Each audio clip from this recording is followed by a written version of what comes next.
Well, hi. Today is Wednesday, January 21st, 2025. I'm Todd Studer, and this is Morning Coffee. Today, we continue and wrap up our conversation with Monica Beasley, talking about how to keep people in their homes and to do what she can to help curb the homeless crisis that happens in our area. And we've moved the conversation today from a lot of the issues and the problems that are going on to what are the solutions. So we hope that you will stay with us. And welcome back, Monica Beasley, to the Morning Coffee Show. Morning Coffee brought to you by Steve Erlob, your Edward Jones financial advisor in Council Bluffs. Learn how he can help you reach your financial goals. Visit edwardjones.com for more. Edward Jones, member SIPC. S&B Country Kennel, the top spot in Southwest Iowa when you need to know your dog will receive only the best. Boarding, daycare, grooming, self-washing, training, and even a membership available to a dog park that's over an acre in size. S&B Country Kennel also has rescue dogs, so check with them about adoption possibilities. S&B Country Kennel, west of I-29 on Bungie Avenue, south of Council Bluffs. And as we have begun the new year, the Acres in Council Bluffs is ready to help couples and organizations plan unforgettable celebrations. Set on 13 beautiful acres, the Acres offers a flexible, stress-free venue with no hidden fees and full freedom to choose your own vendors. From weddings and receptions to corporate gatherings and milestone events, the space comfortably hosts up to 200 guests with everything you need for a seamless experience. Start the year by securing the perfect setting for your next event. Learn more and schedule a tour at theacresvenue.com. Let's return now to our conversation with Monica Beasley with Family Housing Advisory Services. You told me a story a couple of days ago that I would really like you to tell here because I am a big believer. My therapist talks about the good wolf and the bad wolf and which wolf are you feeding, and that's why I like to highlight the good news. Not that the bad news doesn't exist, Yeah. not that there aren't issues that we need to work on and take care of. Right. But if we let that overwhelm us and we don't pay any attention to the wins, Yes. then psychologically that can just drag us down. And in the end, we're not doing what we could be doing. So Yes. I'm sure you remember this story, which as you were telling me that, I thought, this is really cool. I do. Yeah. I do. And we have a lot of wins. And this one in particular. So at Family Housing Advisory Services, again, I told you we focus on housing stability. Mhm. That is whether you are a renter or a homeowner. And so this lady in particular was a homeowner. She purchased her home at the age of 19. So that is, an age where people are trying to figure out what they're going to do. Most people become homeowners in their 40s. I was couch surfing at 19. Yes, yes. So, I'm sure your parents probably saying, just go, just yeah, leave. right. Well, and she did, and she purchased her own home at 19. Well, she told me the story how, she put her kids through school in this home. She had her pets in the home. She said she even had people who were unhoused, and she would provide them shelter in this home. And she worked all her life, and that's something that she really believed in, is working for everything, that you earn. And she was able to do that until things happened. Her body was breaking down, and it got to the point where she could not do the type of work that she was doing. She tried other jobs and just could not do it. Her body was not allowing her to do it. So her next step was to apply for disability. So while disability is pending, she has no income at all. And that can take a while. It can take a Yeah, while. it can. I think It's a somebody I process. remember over a year it took them, and I knew about. It's definitely over a year. Yeah. Disability is designed for those who are truly disabled. So they Mhm. figure, if you're going to wait this long, and you might give up and go back to work. Right. And if you can go back to work, you really didn't need it after all. But if you are truly disabled, there's no way you're going to wait this long without any income. Well, I think this lady is disabled, and there's nothing that's coming in. So in the meantime, her health is heavily impacted. She needed her utilities. When I talked to her at first, she was on the brink of having her electric shut off. And while I was talking to her, it got shut off. while you're on the phone with her, and While I was on the phone, it wow. got shut off. She said, "Okay, it's off." So, and she didn't have gas. She didn't have water as well. So, what happened was she came to me, and I always like to talk about the pathway because it's always us working together as a community. Because I always ask, "How did you hear about us?" She heard about us because she said she went online, and this time she searched and she found HopeNet, Okay. and she called HopeNet, who is Randy That's Randy Fontaine, Fontaine. Yeah. and she left a message. She said there was a man that called me back, and she missed the call because her phone isn't working. She can get the messages, but so she said left a message and said call Monica Beasley. She can help you. So she called me, and so when we're working with someone, I like to keep it right in front of me because it's too many creating extra barriers if they have to go from here to here to here. Yeah. You stop right here with me, and then I'm going to reach out to see what we can do if I can't do everything. So I knew I can take care of one bill, not all of it, because it was like 1,000 plus for this, Wow. and the other bill as well. And I couldn't do that much. So we reached out to another partner. It was General Assistance who did a research. There was someone there, Jamie, who actually worked for the county, and she said, well, we can't help right now because there's a lien on the property. There's a lien. Now she owned her home and there was a lien, they couldn't help. And I was like, oh, that's unfortunate. So then I started talking with Mary at Interfaith.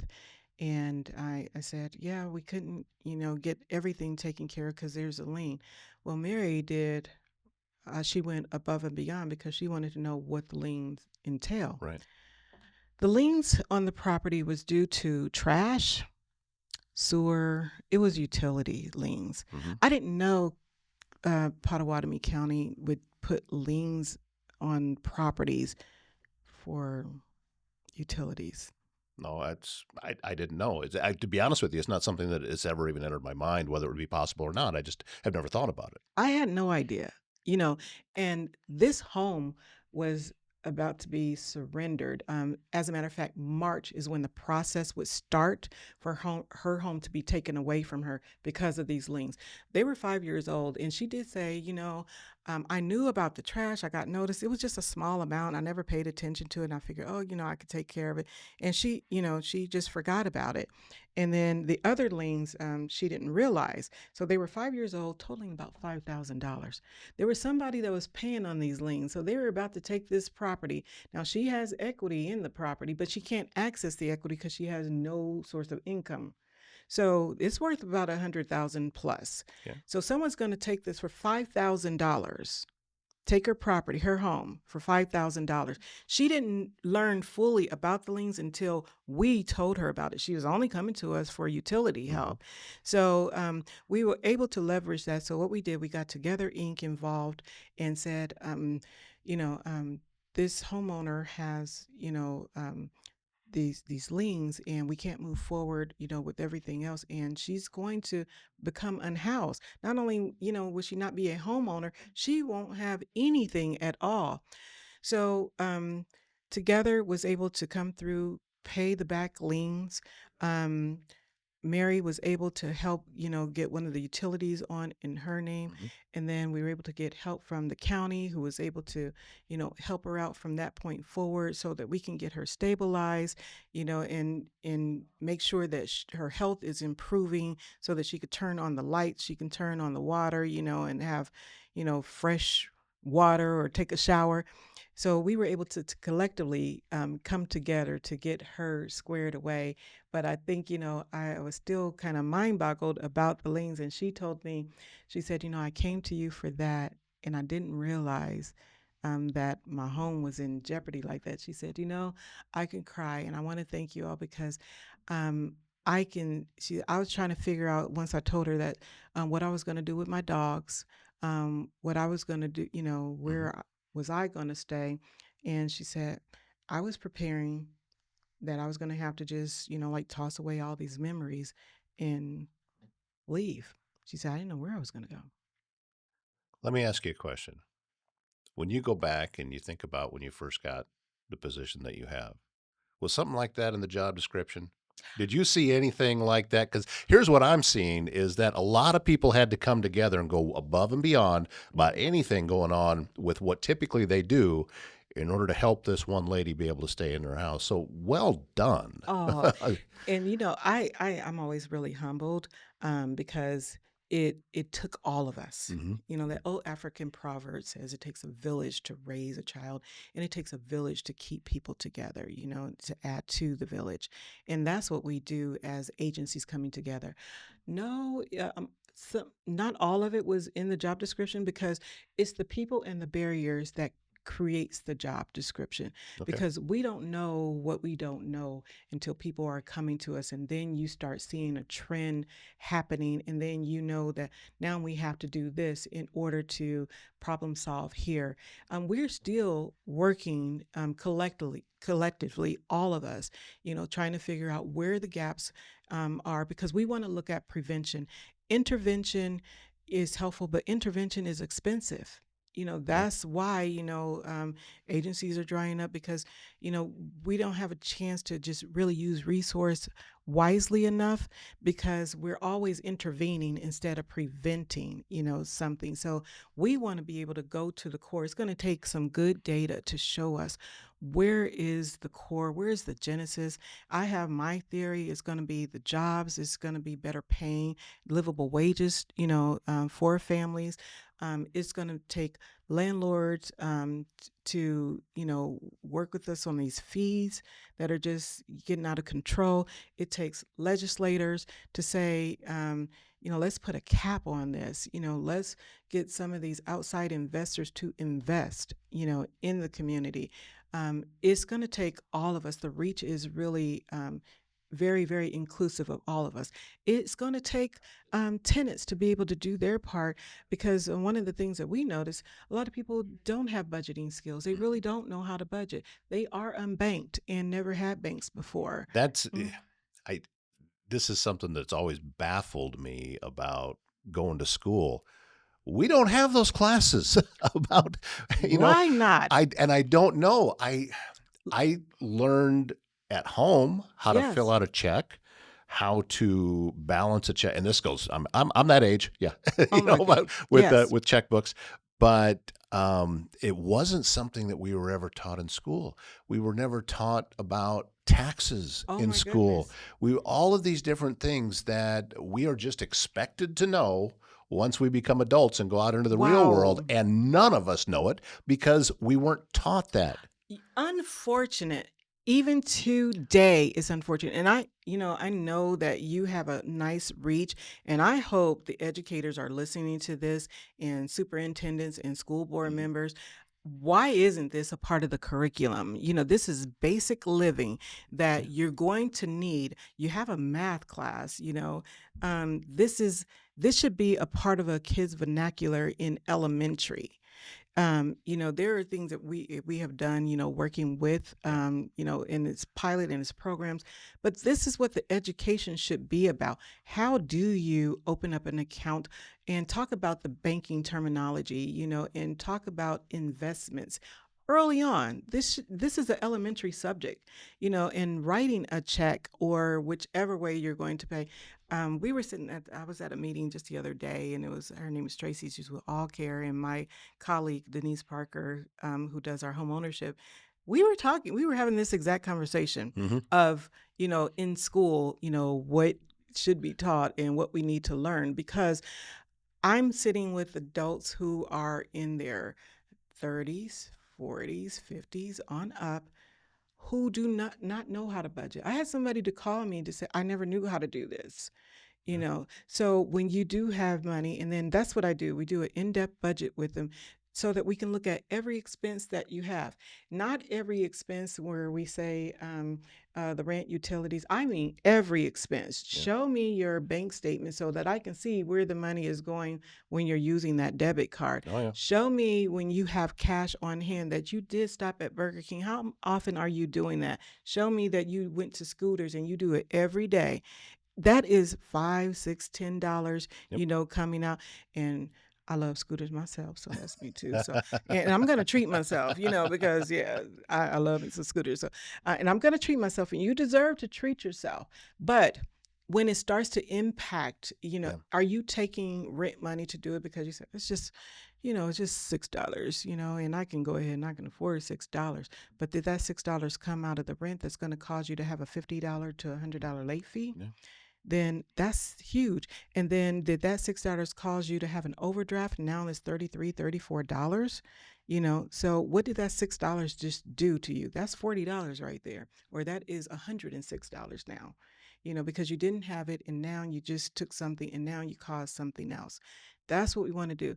This should be elementary subject so that people are prepared and they know, if nothing else, they know if you have X amount of dollars, this is how I manage my money, and these are the bills that it's going to cover, and then here's my fund money, and this is what I can do. Or right now, I can't do that because housing comes first. Sounds like math to me. So just add it 101 to the math class.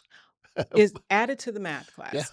Added to the math class. In the meantime, again, here we go. We're always intervening versus preventing, because that would be a prevention. Yeah. Nice prevention, and it doesn't cost that much. Like, it wouldn't cost the agencies at all.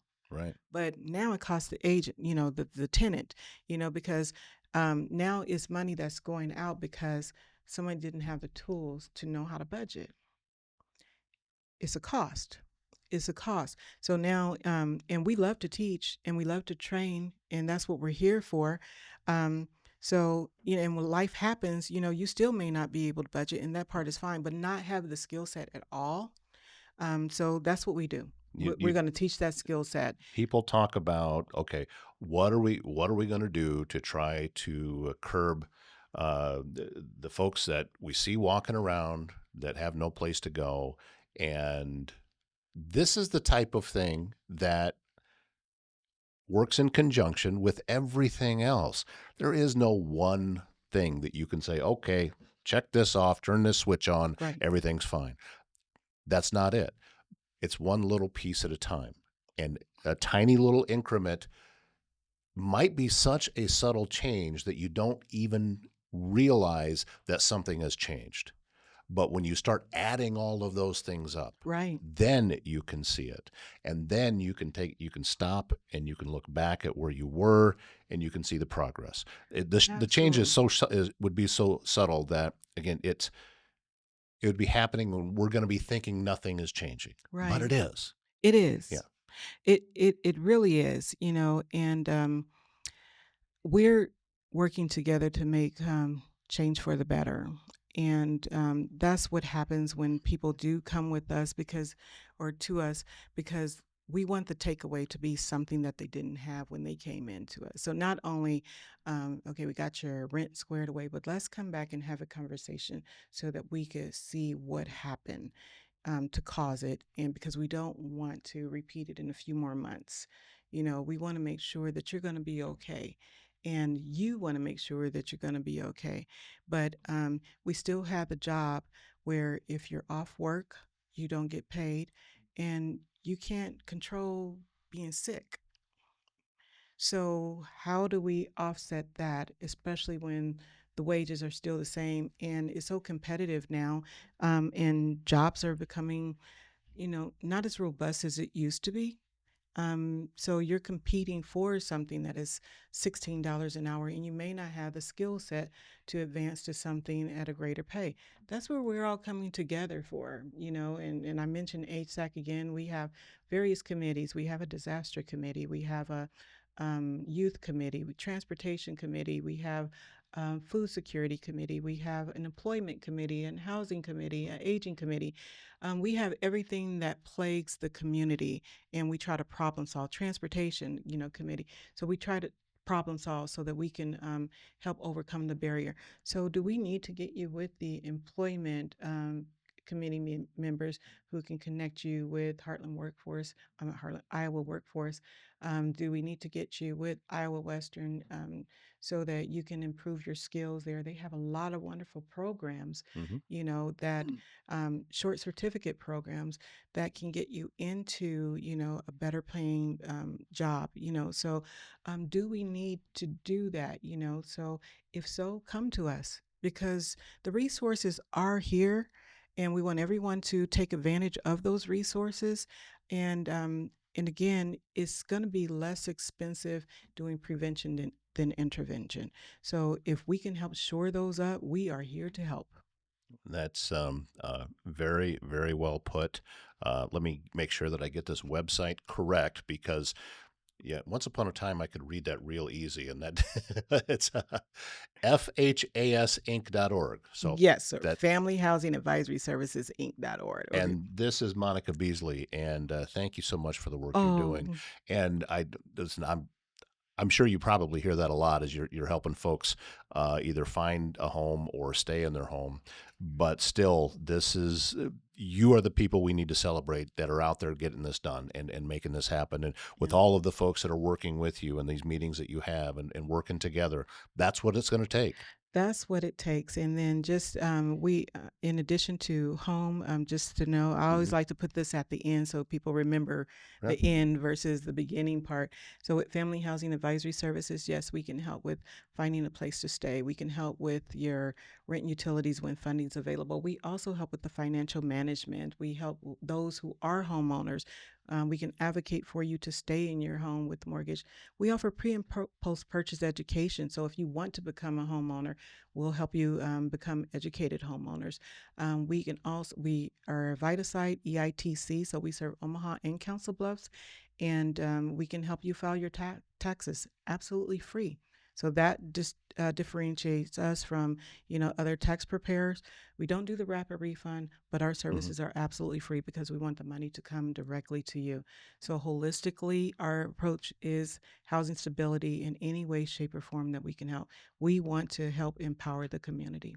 I'm hopeful that you don't become a stranger after this today. Please come back. Wow. If you have more success stories, we love to hear them. Absolutely. Anything that we can do here to help you spread the word, you let me know. We're very happy to do that. Wonderful. And I'm looking forward to learning even more. This is really cool. And Oh, Randy, are you watching? Thank you, brother. thank you, Randy. I So love much. him. All right. And Bruce. Yeah. Monica Beasley, thank you so much. And we'll talk Oh, again soon, okay? Todd, thank you so much for having me. I saw comments online quite a bit over the last couple of months about what's being done, who's doing something about it. There is an example of someone doing something to help folks, and that is Monica Beasley. And again, thank you, Monica, for the wonderful information and for everything that it is that you're doing. If you like driving, you can get paid for it as a first student bus driver. You'll work short hours and earn a competitive wage while making a difference in the lives of children. And that pay starts with a sign on bonus. Fully licensed drivers get a sign on bonus of $4,000. Now, if you don't have your CDL yet, don't worry. You can get a sign on bonus of $3,000 once that CDL is obtained. And every driver gets on the job training. So don't wait. Apply at workatfirst.com. Bloomworks Floral, bringing beauty to Council Bluffs for years with fresh floral arrangements for every moment worth celebrating.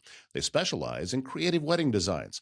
They also provide stunning sympathy flowers, thoughtful gift bouquets, prom accessories, and local delivery across Southwest Iowa and also in Omaha. Whether you want blooms for a special event or just to brighten someone's day, Bloomworks Floral combines local charm with expert craftsmanship. Visit ebloomworks.com to explore their galleries, subscription packages, and same-day delivery options. Make life's moments more beautiful with Bloomworks Floral. That's going to wrap up today's show, and I'm going to give you a little peek behind the curtain here. You know that I record these shows ahead of time. Well, as you're watching this, depending on what time of day that you're seeing this, if you watch it early in the morning after it's been released, I'm currently on my way to Dallas. And if you watch it later in the day, hopefully I'm on the beach. We're headed to Riviera Maya. This is a work event, and I am looking forward to having a wonderful time. And the goal is to maybe send back a few videos that you can watch here on the channel and think warmer thoughts. I know that here at home, we are expecting below zero temperatures for the weekend. So I'm kind of cheating and getting out of town. But we'll be back in town on Monday, ready to go. But we're going to have shows all week long. And I'm looking forward to bringing you some of the interviews that we have done with area folks. And it's going to be a great week. And whether you're still at home or you're with me on the beach, it's going to be a great week. And I'm looking forward to it. My name's Todd Studer. We'll see you back here tomorrow morning.